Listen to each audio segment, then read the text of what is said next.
I'm Olivia. This is Rewind Justice. Real stories, real drama, real satisfaction. Subscribe and let's get into it. Lily emerged from the crawlspace hatch in my laundry room, like something from a nightmare face streaked with dirt. Cobwebs tangled in her blonde hair, and her entire body shaking so violently, I thought she might collapse. In her hand, she clutched her phone, the flashlight still on, and her eyes were wide with something beyond fear. It was horror mixed with fury. Lily, what on earth were you doing under there? I started toward her, but she held up a hand to stop me. Don't touch anything. Don't turn on any heat. Don't adjust the thermostat. Don't even think about it. Her voice was raw, barely controlled. Where are your car keys? In my purse, but get them. Get your purse, your phone, and your medication. Nothing else. We have 2 minutes. My heart started hammering.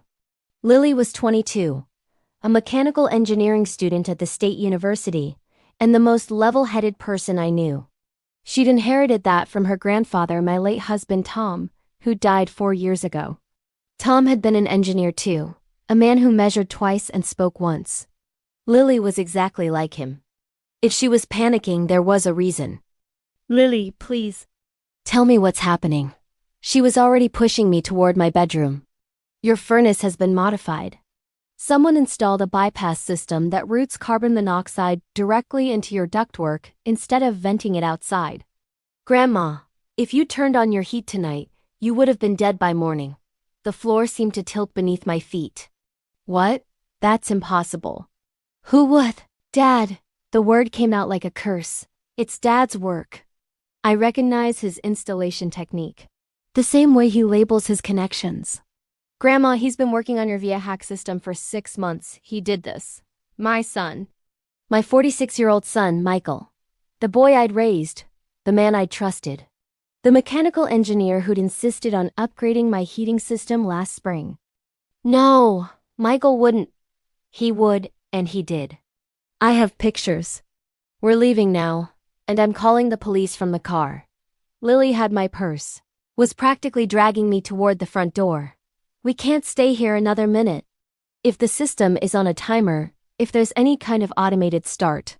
We were in my car 30 seconds later. Lily drove, her hands white-knuckled on the steering wheel, checking the rearview mirror every few seconds.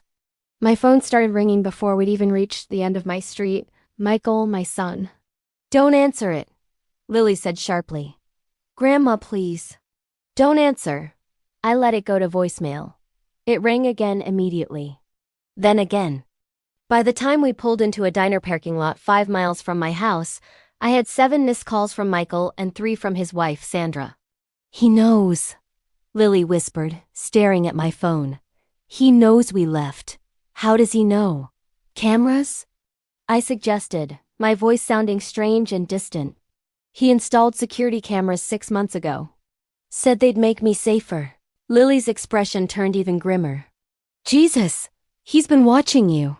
Probably monitoring when you use the heat when you're home alone.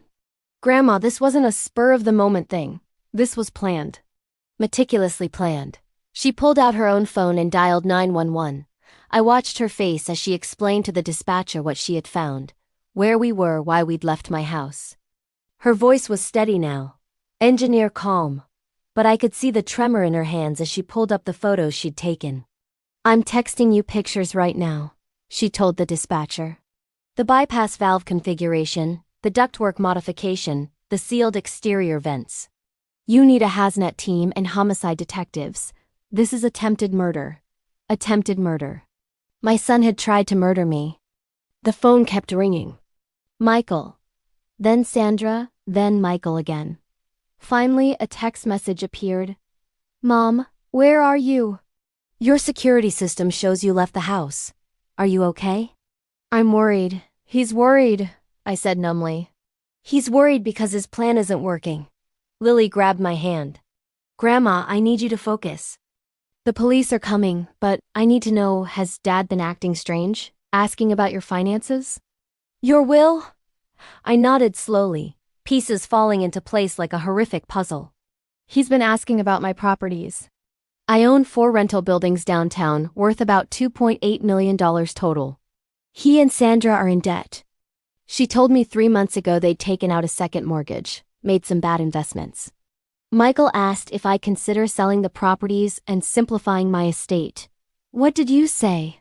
I said no. I said those buildings were for my retirement income, and eventually for you and your brother. I looked at Lily, saw the tears starting to form in her eyes. He was going to kill me for the inheritance. Not just kill you, Lily said quietly. Make it look like an accident. An old woman living alone, faulty furnace, carbon monoxide poisoning. It happens all the time. No one would have questioned it. Especially since he's the one who'd been maintaining your system. My name is Dorothy Palmer, and I'm 68 years old. I've lived in this city my entire life, raised 2 sons here, built a successful property management business here. My husband Tom and I bought our first rental building 43 years ago, when we were barely 25 and everyone said we were crazy to take on that much debt. Tom was a mechanical engineer at the power company, steady and reliable. He could fix anything, build anything, and he taught our boys the same skills. Michael and his younger brother David both went into engineering, following their father's footsteps. Tom was so proud of them. He died 4 years ago of complications from diabetes. It was hard, but expected. We'd known for years his health was declining. What broke me wasn't his death, it was Michael's behavior afterward. Within weeks of the funeral, Michael was asking about the estate, about the properties, about when I planned to downsize and what would happen to the buildings. I'd been too grief-stricken to really process it then, but looking back, the signs were there. The impatience. The calculation behind his concern. Tom had left everything to me, the house, the properties, the investments. It was worth about $3.5 million total, including the real estate portfolio. Not enough to retire to a mansion, but enough for a comfortable life and a good inheritance for my sons and grandchildren. I'd planned to split everything evenly between Michael and David when I died. Michael had always been ambitious, always chasing the next big thing. He'd borrowed heavily to start his own engineering consulting firm 5 years ago. Sandra, his wife, was a financial planner who seemed to spend more than she made. They lived in a house twice the size they needed, drove luxury cars, took expensive vacations. When Tom was alive, he'd warned Michael about the debt. Son, you're living beyond your means. You need to scale back before it catches up with you. Michael had laughed it off. Dad, you don't understand modern finance. You and Mom scraped by for years. Sandra and I are building wealth differently. Except they weren't building wealth. They were building debt. And when Tom died, Michael started seeing me not as his mother, but as a solution to his financial problems. Lily was different. Lily had spent hours with her grandfather, learning about systems and structures and honest work. She'd chosen mechanical engineering because of Tom, wanted to design sustainable heating and cooling systems. She was 22, brilliant, and completely disgusted by her parents' materialism. They treat money like it's a game, she'd told me once. Like the person with the most toys wins. Grandpa Tom never thought that way. He valued what he could build, what he could fix, what he could create. 6 months ago, Michael had come to me with a proposition. Mom, your HVAC system is ancient. Let me upgrade it for you. New furnace, new ductwork, smart thermostat. Consider it a gift. I'd protested, the system worked fine, but he'd insisted. Mom, you're 68. You need to be comfortable. Let me do this, please. So I'd agreed. And for 6 months, Michael had been in my crawlspace in my attic upgrading my heating system. He'd come over twice a week, sometimes more. Sometimes alone, sometimes with a worker I'd never met. He'd tell me it was complicated work, that old houses like mine needed special modifications. I trusted him. I'd made him lunch, thanked him for his care, told him how lucky I was to have such a thoughtful son. And the entire time he'd been building a death trap. Before we continue, please leave a comment telling us where you're watching from and subscribe to Never Too Old channel. We're creating a community of people who know that our best chapters can happen at any age. Now back to the story. The police arrived at the diner 20 minutes after Lily's call. 2 patrol officers, followed shortly by Detective James Chen, a man in his 50s with kind eyes and a no-nonsense demeanor. Lily showed him the photos on her phone, and I watched his expression harden with each image. Mrs. Palmer, can you walk me through what you found? He asked Lily. I'm studying mechanical engineering, Lily began. I came over to visit my grandmother today, and she mentioned the heat wasn't working right. Said it was making a weird smell when she turned it on, so she'd been keeping it off and using space heaters. That worried me. Carbon monoxide has a distinct smell if it is mixing with exhaust, so I asked if I could look at the system. She pulled up the photos, swiping through them methodically. This is the furnace itself. You can see it's been modified. This valve here, she zoomed in, should vent exhaust gases outside. Instead, it's been rerouted directly into the main ductwork. And look here, these exterior vents have been sealed from the inside. Anyone looking from outside would think the system was venting normally. Detective Chen studied the images. This is sophisticated work. It is. Whoever did this knew exactly what they were doing. The modifications are clean, professional. If I hadn't specifically been looking for problems, I might have missed it. Lily's voice cracked slightly. My father did this, Michael Palmer. He's a mechanical engineer. He's been upgrading my grandmother's system for 6 months. What made you check the Crawlspace specifically? The detective asked. The smell my grandmother mentioned, and the fact that her carbon monoxide detectors were missing. She used to have 3, one in the hallway, one near the bedrooms, one in the living room. They're all gone. Dad said he was upgrading them to smart detectors, but he never installed replacements. I felt sick. I asked him about that last month. He said the new detectors were on backorder. There are no new detectors, Lily said flatly. He removed your protection so you wouldn't be warned when the carbon monoxide started filling your house. Detective Chen was already on his phone, calling for backup. We need a hazmat team at this address immediately. Possible carbon monoxide contamination, modified EVAC system. And send units to pick up Michael Palmer for questioning. He turned back to us. Mrs. Palmer, I need you to understand something. If what your granddaughter found is accurate, you're extremely fortunate to be alive. Carbon monoxide poisoning is insidious. You would have felt tired, maybe nauseous, increasingly confused. You would have gone to sleep and never woken up. That's exactly what he wanted, I whispered. An old woman living alone, faulty heating system. It would have looked like an accident. Not if we can prove intent, Detective Chen said grimly. Mrs. Palmer, I need to ask some difficult questions. Has your son been inquiring about your finances? Your will? Your assets? I told him everything. Michael's mounting debt. His questions about my properties? The conversations about simplifying my estate. The second mortgage he and Sandra had taken out. The investment losses she'd mentioned. Then Lily added more. 2 months ago, my parents had a huge fight. I was home from school for the weekend. I heard them in their study. Dad was saying something about how we can't wait any longer. And she's 68, for God's sake, she's lived her life. Mom was worried about getting caught. Dad told her nobody would question it, that he'd make it look perfect. Did you report this? Detective Chen asked. Lily's face flushed with shame. I didn't know what they were talking about. I thought maybe they were planning to ask Grandma for money, which would have been awful, but not this, not murder. I should have said something. I should have known. You saved her life today, the detective said firmly. That's what matters. Now, did anyone else work on this system? You mentioned your father sometimes brought workers? Yes, I saw them a few times. There was one man who came regularly, late 20s, dark hair.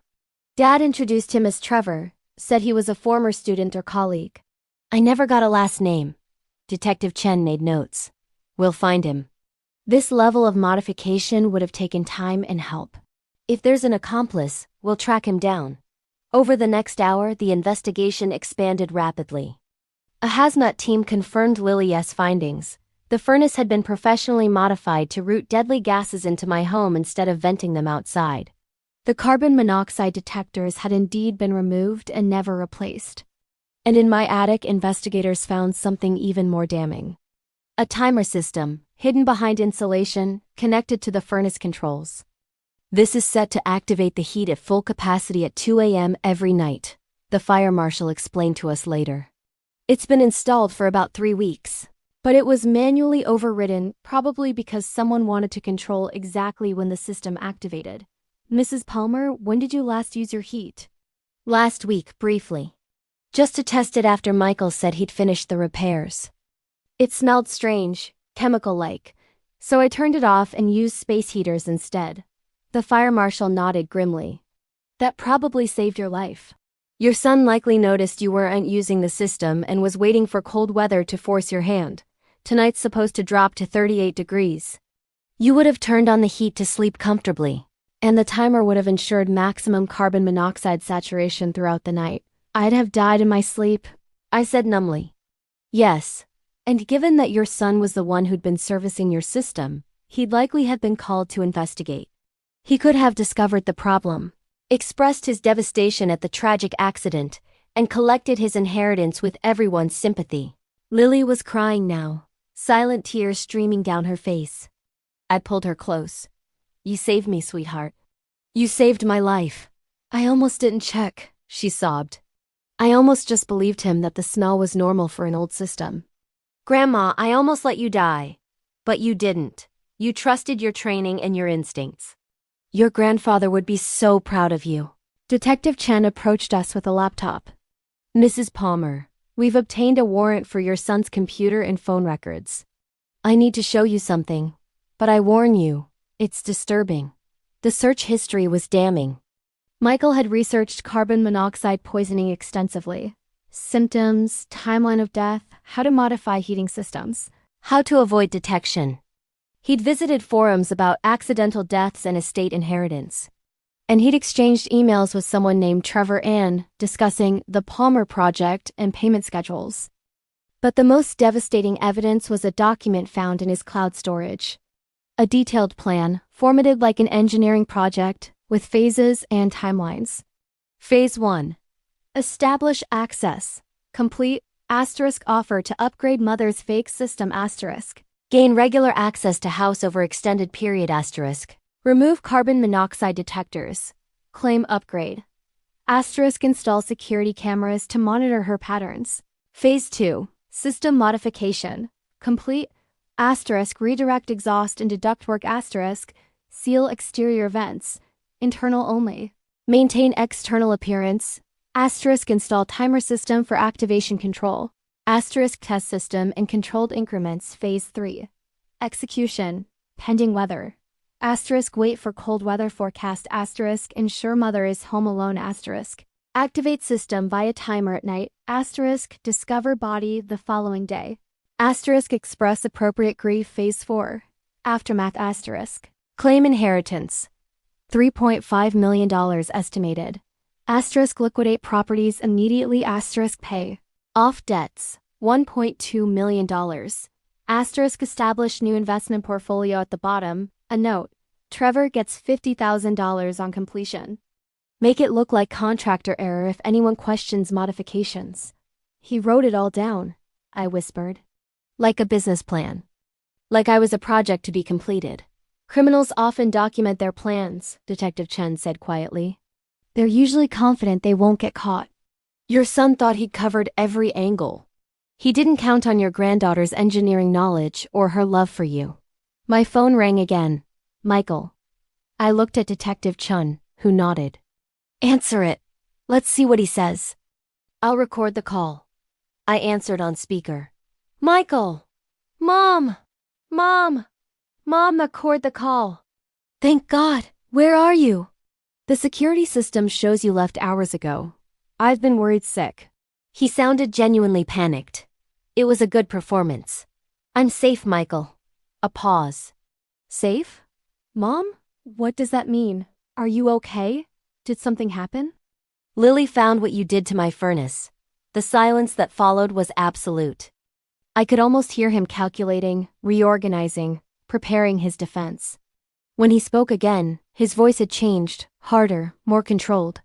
I don't know what Lily thinks she found, but if there's a problem with the system, I'll come fix it immediately. You know, I'd never let you be in danger. You modified my furnace to pump carbon monoxide into my house, I said, my voice shaking. You removed my detectors. You installed a timer. You were going to kill me in my sleep and make it look like an accident. That's insane. Mom, Lily has always been dramatic. Whatever she thinks she saw. I have pictures, Dad. Lily cut in, her voice like ice. Engineering schematics. Your modification plans. Your notes about payment to Trevor. The police have it all. It's over. Another long silence. Then Michael's voice came back, and this time, the mask was completely gone. You're going to ruin everything. Do you understand that? Everything Sandra and I have built.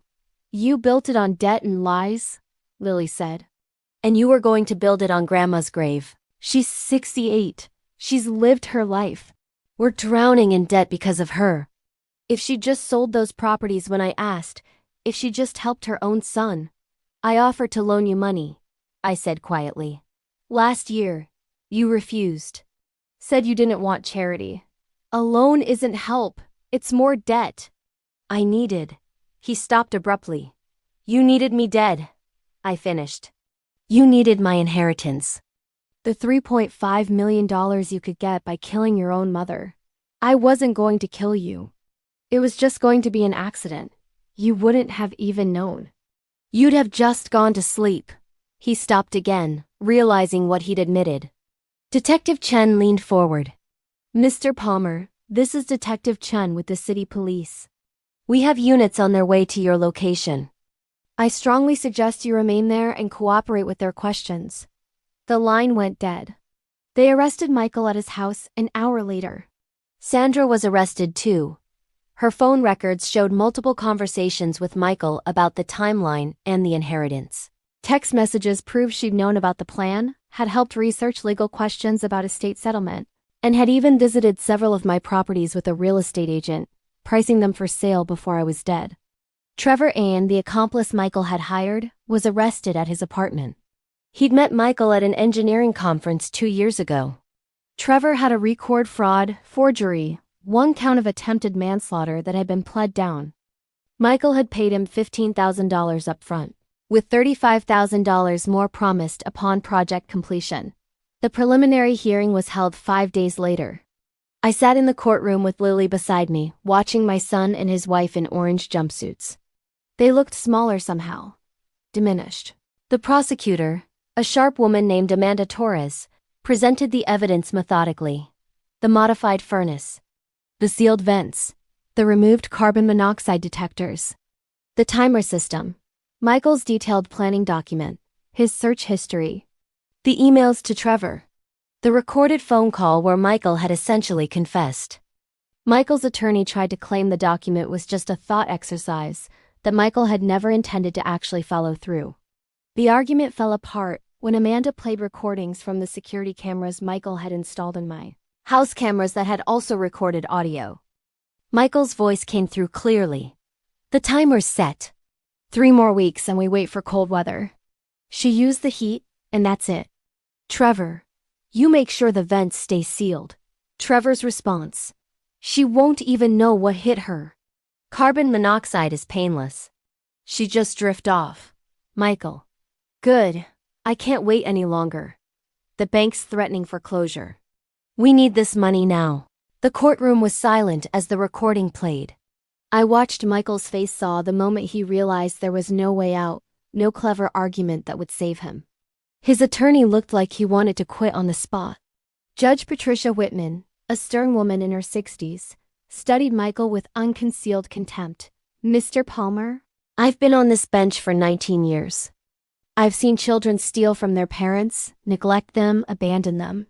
But this level of premeditation, this cold calculation to murder your own mother for financial gain, this is among the most depraved acts I've encountered. She turned to Sandra. Mrs. Palmer, you're a financial planner. You understand money, assets, ethics. You knew this plan was wrong, and you participated anyway. You helped your husband plan your mother-in-law's murder so you could maintain a lifestyle you couldn't afford. Sandra was crying. I didn't think he'd actually do it. I thought it was just talk. You thought you did away with it. Judge Whitman interrupted coldly. You thought an old woman's life was worth less than your mortgage payment. The charges were severe. Michael faced attempted murder, conspiracy to commit murder, elder abuse, and fraud. Sandra faced conspiracy to commit murder and elder abuse.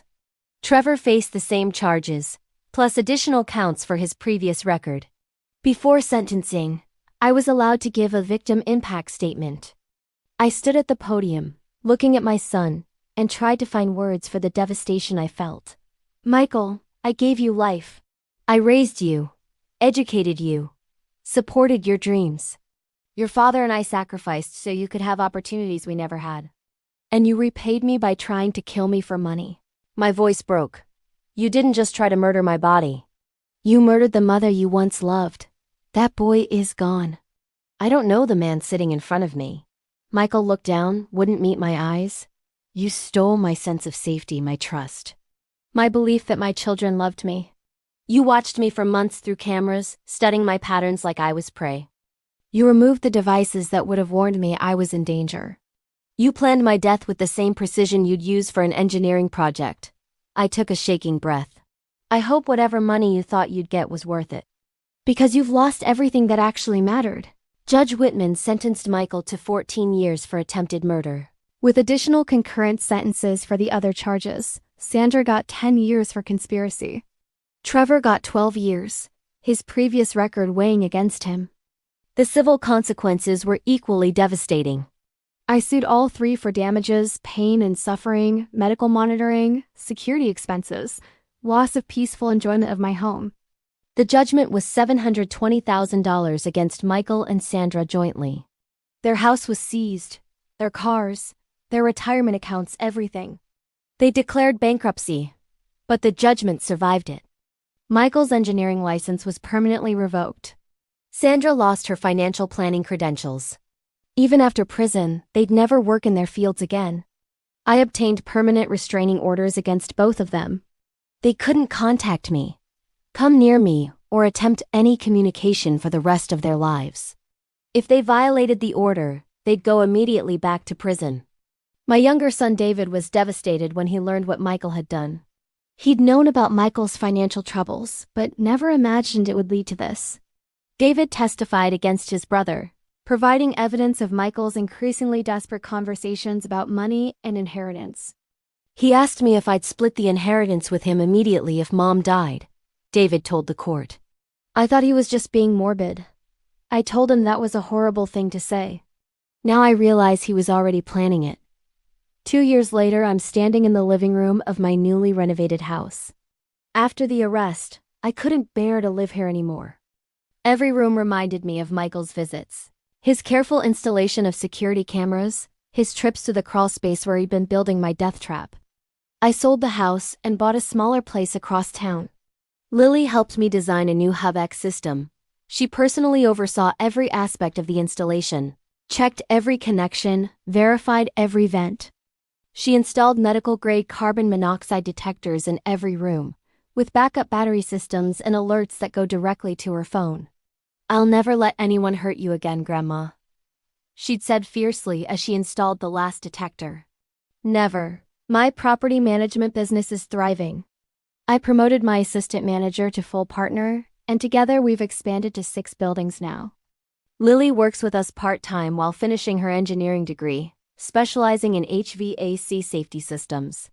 She is designing a new type of carbon monoxide detection system for her senior Project 1 that can identify deliberate modifications to heating systems.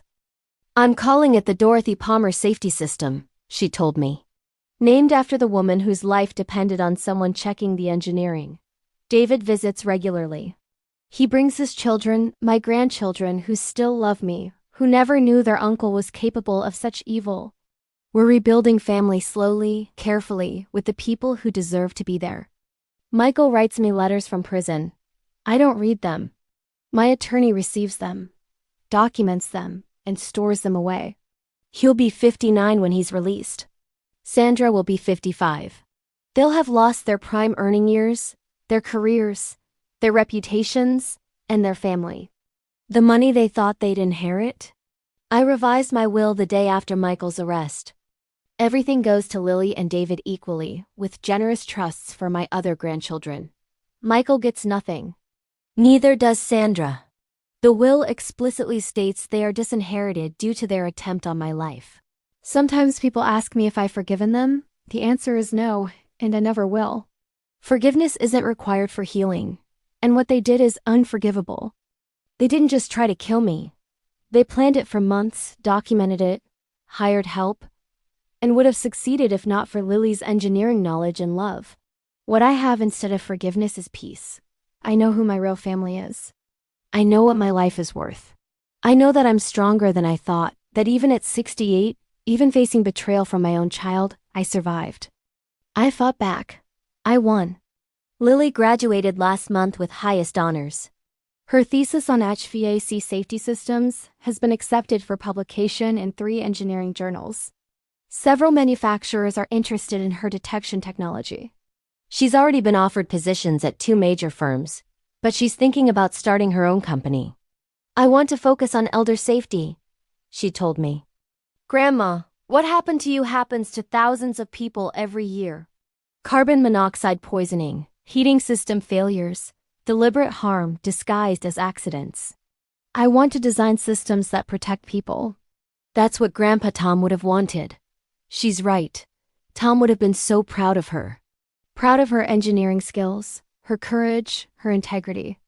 He taught her to question, to verify, to never accept it's fine without checking for herself.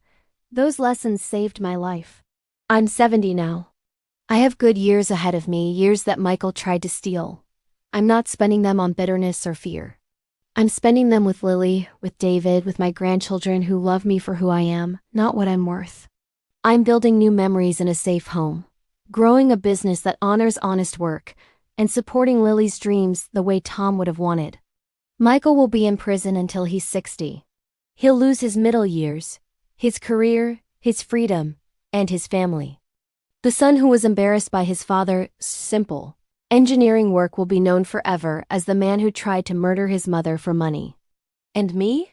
I'll be here, living the life he tried to take, building the legacy he tried to steal. That's not just survival, that's victory. So, that's my story. I'd love to hear what you think. Have you ever had someone you trusted completely betray you? How did you find the strength to move forward?